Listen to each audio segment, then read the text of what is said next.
Avatar 3 has finally been released, and it immediately created a lot of buzz online. And it's not just about the usual hype surrounding James Cameron's epic. Critics are unanimously pointing out that this is the weakest part of the trilogy. But is it really that bad? We'll be looking into that in the next few minutes without any spoilers.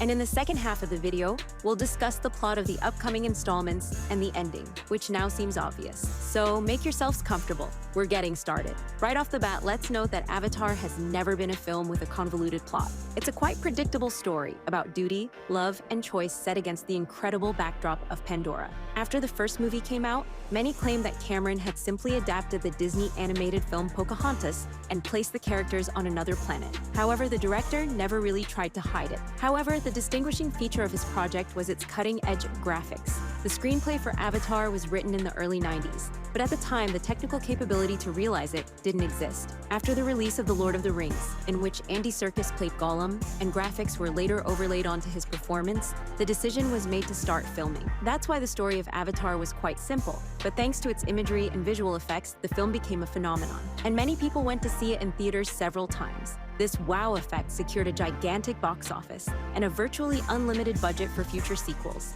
We had to wait 13 years for the second part, and it also surpassed $2 billion. But even then, it was clear that the plot seemed to be stuck in place and was reluctantly moving forward. Visually, Avatar 2 looked magnificent. The ocean scenes and the process of their creation were captivating, but that alone was starting to not be enough. At least critics rated it lower than the original film. The third film is currently the lowest rated installment and has grossed less than the previous two in its opening weekend.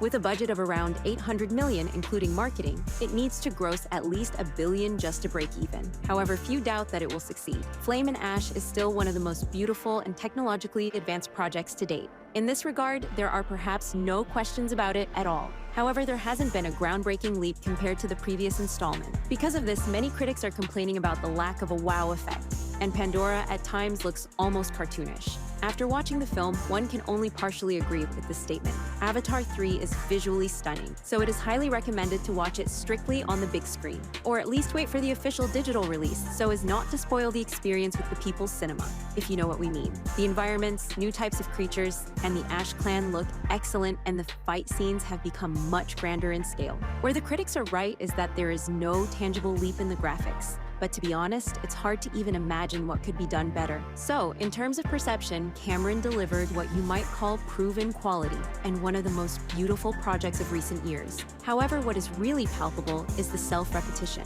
Even from the trailers, it was clear that we would see more or less the same story with the same main characters and the same established conflict. At the same time, there were hopes for an unexpected plot twist that would shock everyone and completely change the franchise. Well, we won't spoil anything, but you will most likely guess how the film ends within the first half hour. However, this doesn't spoil the overall impression. You have to agree, it's strange to go see an Avatar movie expecting a convoluted plot like in Nolan's Tenet. Therefore, the franchise remains true to itself. It's the same kind of linear story that continues the established story arc and smoothly leads it to its conclusion. Although there is a game-changing innovation in this universe, but we'll talk about that a bit later so as not to spoil the experience for those who haven't seen the film yet. As for the new clans, the antagonists in the form of the Mangkuan tribe are genuinely different from the other Na'vi. Their leader Varung, played by Una Chaplin, can be called perhaps the most well-written villain in the franchise with a clear motivation. She is not just a villain for the sake of being a villain, but a character who is interesting to watch.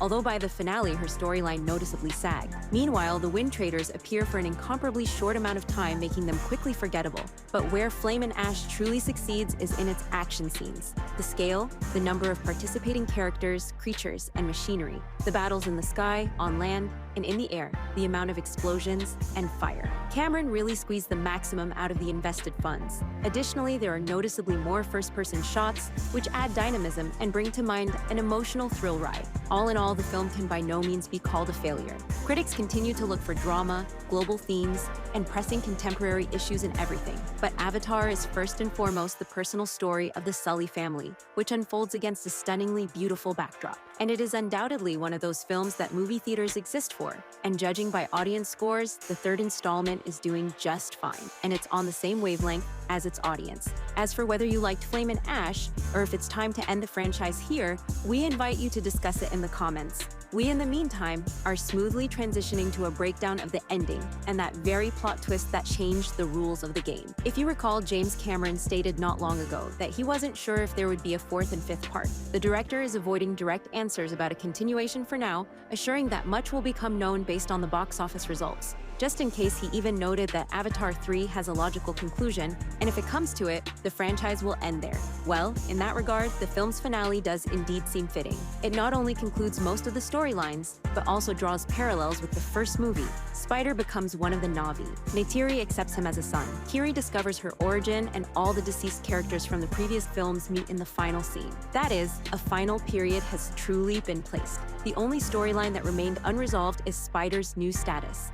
Who is now the most valuable target for the humans? And the humans weren't sent home this time. As they were in the first film, only a part of their military force was defeated, not to mention Varang and Quaritch, whose death we were never actually shown. Meanwhile, insiders are saying that the studio has already greenlit Avatar 4. It will be released in 4 years, and a large part of the first act has already been filmed. The film will feature a time jump, and this time, Kiri will be the narrator. Furthermore, the studio executives had not a single question about the script, which means the director's original vision will remain untouched. It will, by all appearances, focus on Spider and Kiri. We now know that Kiri is genetically identical to Grace's avatar. She has no biological father and is, in essence, a clone. Grace's avatar became pregnant without fertilization when the Na'vi tried to transfer her consciousness from her dying human body. While connected to the Tree of Souls, Eywa mysteriously placed a seed in the Avatar's body, which was an unprecedented event that led to Kiri's birth. This is the origin of her unique connection to the deity and the abilities that are revealed intuitively.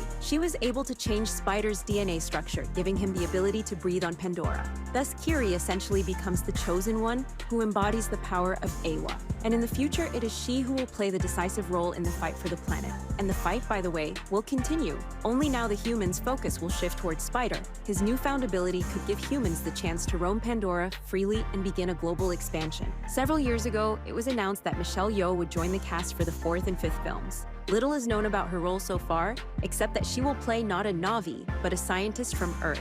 It's unlikely the studio would bring in an Oscar-winning actress for a minor supporting role.